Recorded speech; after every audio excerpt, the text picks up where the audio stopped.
6 days, 6 hours until the massacre at Ffirth Asylum. John saw Amy's messages piling up on his phone, and by Monday night, he wanted to throw the thing through a fucking window. He knew how serious the fucking situation was. He could turn on a TV or look out his window. His motel was down the block from a Pentecostal church, and he could see people piling through the door on a Monday. And oh, by the way, he wanted to say, he had been friends with David for 10 years before Amy even knew his fucking name. John felt the loss in ways she couldn't even conceive. He didn't need her calling him every 5 seconds to tell him to do what exactly. John had promised himself he wouldn't drink today. He had overdone it Saturday night. But by Monday evening, he started to have that swimmy flu feeling in his head and gut, and realized it was stupid to try to put himself through rehab on a week when he needed to be 110%. He'd stick to beer, though. That much he decided.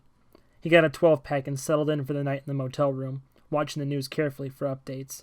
He'd call Amy tomorrow. From the Journal of Amy Sullivan. Tuesday, 11-8. Lines everywhere.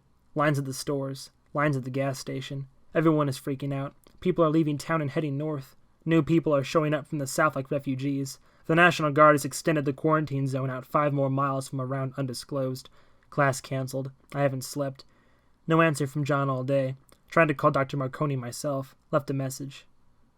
Wednesday, 11-9. Left John 9 messages. Campus and the rest of the town is now under a curfew. I think they're going to come looking for us. We should not still be here. Decided I'm not going back to the dorms. Staying with some guys who live off campus. Didn't tell anyone in the dorm where I was going. Rumors from inside quarantine are crazy. News has a rumor that the CDC had to put all of their staff out of the hospital treatment facility. Government denies it. Hopefully David isn't there either way.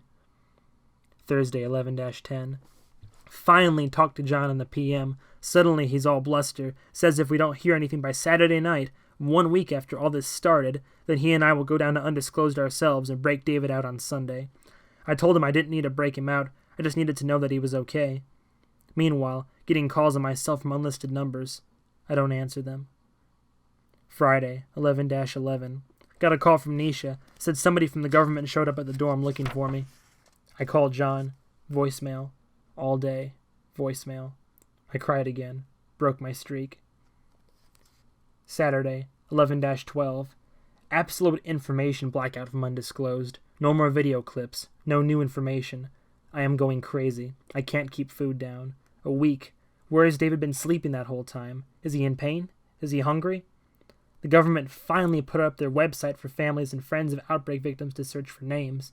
3 categories. Quarantined, status unknown, and deceased. The quarantine list was huge. Hundreds of names. David wasn't on it. It was in alphabetical order, but I read the list 4 times to make sure they didn't just put his name in the wrong spot. Then I move on to status unknown, and he wasn't on there either. And then I decided it was a stupid list because whose status do we actually know at any given time? They could have the whole world on there. I just closed the browser. No return call from Marconi. When I tried to call John, got voicemail only. Again. Left a message reminding him that tomorrow was the day. I gave him a location and told him to pick me up there at 11 a.m. No reason he can't be up and around at that hour. Scared. Excited. Going to see David tomorrow. One way or the other.